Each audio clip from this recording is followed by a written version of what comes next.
Thailand और Cambodia में जंग के हालात बेकाबू होते जा रहे हैं। कंबोडियाई सेना की तरफ से भारी हथियारों, तोपों और मिसाइल सिस्टम से थाईलैंड की चौकियों पर लगातार बमबारी की जा रही है। जवाब में थाईलैंड की तरफ से भी विध्वंसक हमले किए जा रहे हैं, जिसका असर यह हो रहा है कि हजारों लाखों लोग पलायन करने को अब मजबूर हैं। 11वीं सदी के एक मंदिर की जमीन को लेकर शुरू हुआ विवाद एक भयानक युद्ध की ओर अब बढ़ता दिखाई दे रहा है, क्योंकि दोनों देशों की सेनाओं ने तीनों मोर्चों से आर्मी एक्टिव कर दी है।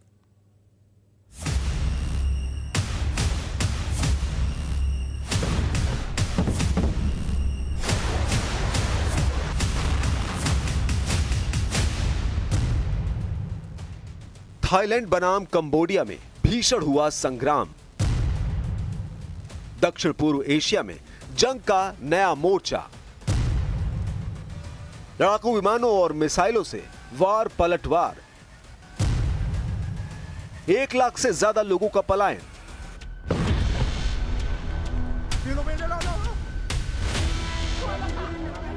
ये तस्वीरें जंग के सबसे नए मोर्चे की है। अभी तक जो तस्वीरें रूस और यूक्रेन से आ रही थीं, जैसी तस्वीरें इजराइल अमेरिका बनाम ईरान की जंग में आ रही थी, कुछ वैसी ही तस्वीरें थाईलैंड बनाम कंबोडिया की जंग से आ रही है। दोनों देश एक दूसरे पर मिसाइलों से हमला कर रहे हैं। दोनों देशों की सेनाओं के लड़ाकू विमान बम बरसा रहे हैं। दोनों देशों की आर्मी अपने हथियारों के कारखाने से सबसे हाईटेक वॉर मशीन का इस्तेमाल कर रही है। आलम यह हो चुका है कि थाईलैंड और कंबोडिया के बीच छिड़ी इस जंग से दिल दहला देने वाली तस्वीरें आ रही हैं। जंग के इस नए मोर्चे से लोग इस कदर दहशत में हैं कि अब तक 1 लाख से ज्यादा लोग अपने घरों को छोड़ चुके हैं। แต่แม่อยู่ค่ะ อยู่ในบ้านค่ะ ได้ยิน ค่ะทีนี้ได้ยินเสียงปืนแบบดังป๊อกป๊อกป๊อกป๊อกดังสนั่นเลยแล้วก็บึ้มบึ้มบึ้มติดต่อกันอุ้ยตายแล้วแม่รีบทีนี้ก็เลยบอกแม่ขึ้นรถรีบเลยก็พยุงแม่ขึ้นรถมาเลยไม่ได้อะไรมาเลย दोनों देशों के बॉर्डर पूरी तरह संगीनों के साए में है। दिन रात लड़ाकू विमानों की गर्जना सुनाई दे रही है। ड्रोन के जरिए दुश्मन की वॉरफेयर स्ट्रेटेजी को स्कैन किया जा रहा है। हवित्जर जैसी तोपों से दुश्मन की चौकियों को टारगेट किया जा रहा है। गन मशीन से ग्राउंड की जंग को ताकत दी जा रही है। हमले के बाद थाईलैंड ने सीमा से लगे 86 गांवों से लगभग 40,000 नागरिकों को सुरक्षित जगहों पर भेज दिया है, जबकि कंबोडिया में रहने वाले थाई लोगों को भी अपने देश लौटने की अपील की गई है। कंबोडिया की राजधानी नोम पेन स्थित रॉयल थाईलैंड दूतावास की तरफ से कहा गया है कि सीमा पर स्थिति बिगड़ती जा रही है और झड़पों के लंबे समय तक जारी रहने की संभावना के कारण दूतावास ने अपने नागरिकों से जितनी जल्दी हो सके कंबोडिया छोड़ने को कहा है।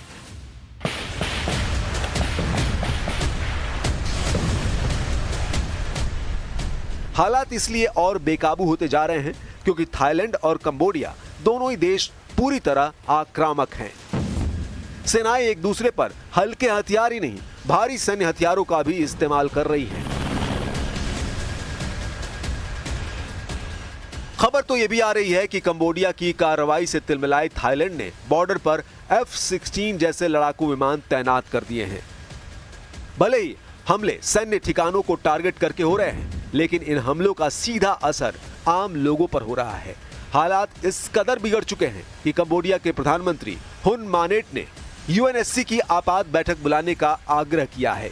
ទី1ប្រាសាទតំបន់ថង ទីតាំងទី2ប្រាសាទតាកបី ទីតាំងទី3តំបន់ភ្នំទ្រាប់ ទីតាំងទី4វាលន្ត្រី ទី5តាថាវ ទី6ភ្នំខ្មោច ទី7អានសេះអូកាស្នេហ៍ និងទី8តំបន់មុំបី នៅក្នុងនោះផងដែរក្រោយការបើកការវាយប្រហារយ៉ាងសន្ធាប់នៅក្នុងទីតាំងមួយចំនួនរហូតដល់ការប្រើអាវុធធុនធ្ងន់និងឈានដល់ការប្រើនៅយន្តហោះចម្បាំង F-16 ទម្លាក់គ្រាប់នៅក្នុងតំបន់នៃខេត្តព្រះវិហារ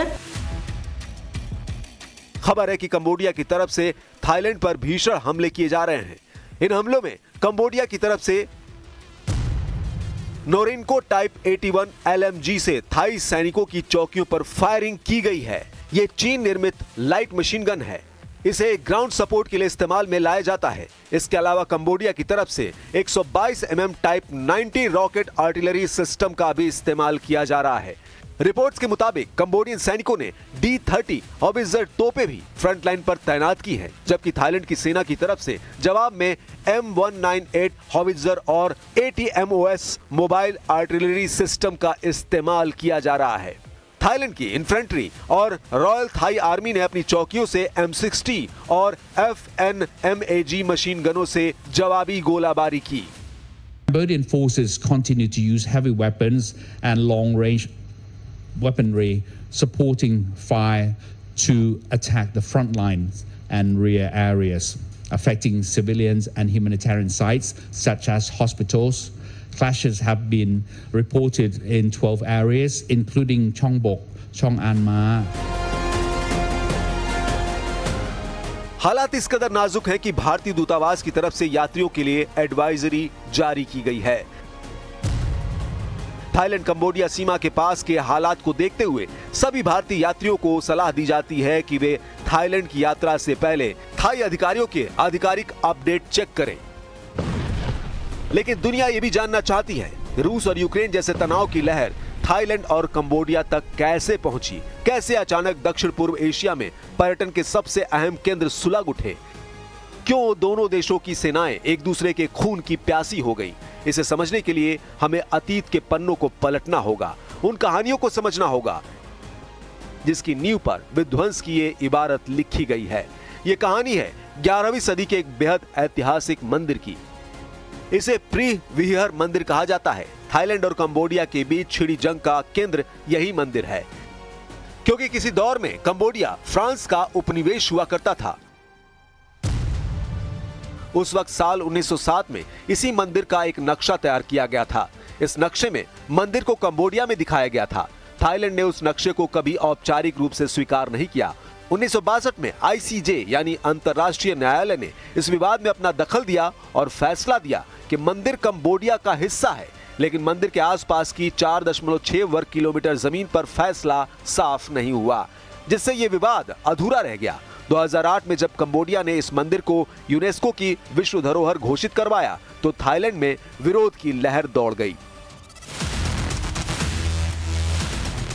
थाईलैंड को लगा कि कंबोडिया इस कदम के जरिए पूरे इलाके पर कब्जे का नैतिक और वैश्विक आधार बना रहा है, जिसका असर यह हुआ कि मंदिर को मान्यता मिलने के बाद दोनों देशों की सेनाओं में फिर झड़पें शुरू हो गई।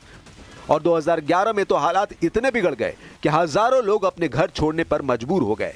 इसी साल अंतर्राष्ट्रीय न्यायालय ने दोनों देशों को विवादित क्षेत्र से सैनिक हटाने का आदेश दिया और 2013 में फिर से पुष्टि की कि मंदिर और उसके आसपास का क्षेत्र कंबोडिया का है।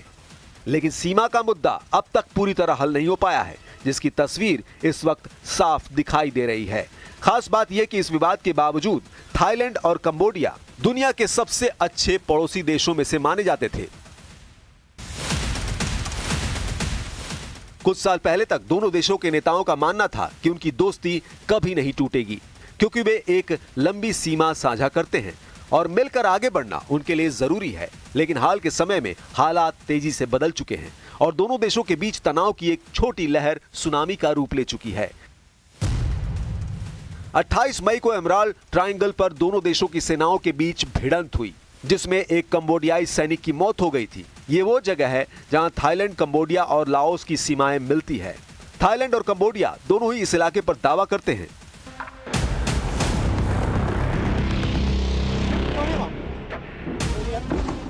सैनिक की मौत से नाराज होकर कंबोडिया के नेता हुन सेन ने सीमा पर और सैनिक और हथियार भेजने का आदेश दिया।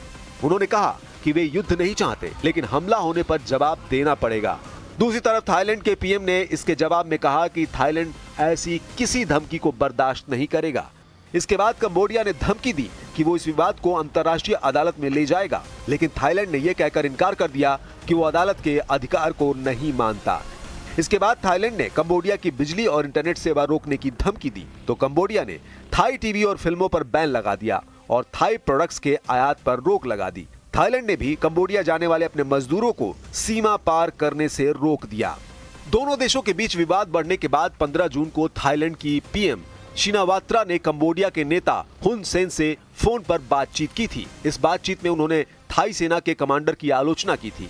इसे थाईलैंड में गंभीर मामला माना जाता है क्योंकि सेना का वहां काफी प्रभाव है। इस बातचीत के लीक होने के बाद देश भर में आक्रोश की लहर दौड़ गई। इसके बाद कोर्ट ने पीएम को पद से हटा दिया। हालांकि शिनवात्रा ने माफी मांगते हुए कहा था कि उनकी टिप्पणी सिर्फ विवाद सुलझाने के लिए थी, लेकिन इसका कोई फायदा नहीं हुआ। थाईलैंड और कंबोडिया के बीच तनाव की वजह सिर्फ मंदिर या सीमा विवाद नहीं है। इस पूरे मामले में कई भू राजनीतिक परतें छिपी हुई हैं। सबसे पहली बात, दक्षिण पूर्व एशिया की ये जंग उस समय भड़की है जब अमेरिका और चीन इस क्षेत्र में अपनी पकड़ मजबूत करने की कोशिश कर रहे हैं। थाईलैंड अमेरिका का पारंपरिक रणनीतिक साझेदार है और उसके सैन्य साजो सामान में बड़ी भागीदारी अमेरिका की है, जबकि कंबोडिया लंबे समय से चीन के करीब रहा है।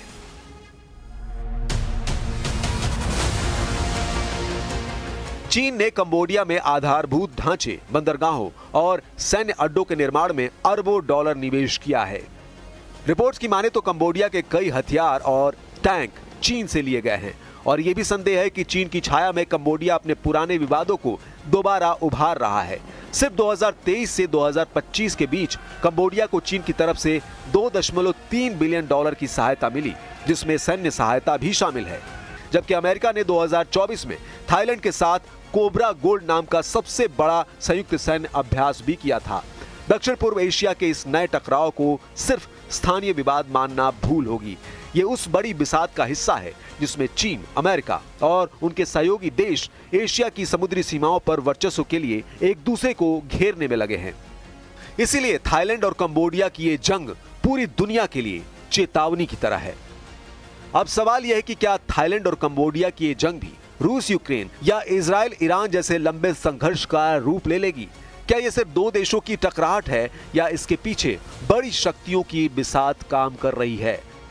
यहाँ यह भी समझना जरूरी है कि ये वही दक्षिण पूर्व एशिया है जो पर्यटन, संस्कृति और व्यापार का गढ़ था, लेकिन अब यही इलाका हथियारों का अड्डा बनता जा रहा है। और जिस तरह इस जंग में आधुनिक हथियार, ड्रोन, आर्टिलरी और बम वर्षक विमानों का इस्तेमाल हो रहा है, उससे साफ है कि लड़ाई सिर्फ मनोवैज्ञानिक दबाव की नहीं, पूरी सैन्य शक्ति की है। चौंकाने वाली बात यह है कि दोनों देशों की सरकारें अब भी अपने अपने दावे पर अड़ी हुई हैं। कोई पीछे हटने को तैयार नहीं। और जब कोई भी पक्ष पीछे नहीं हटता, तब इतिहास यही कहता है कि जंग लंबी चलती है।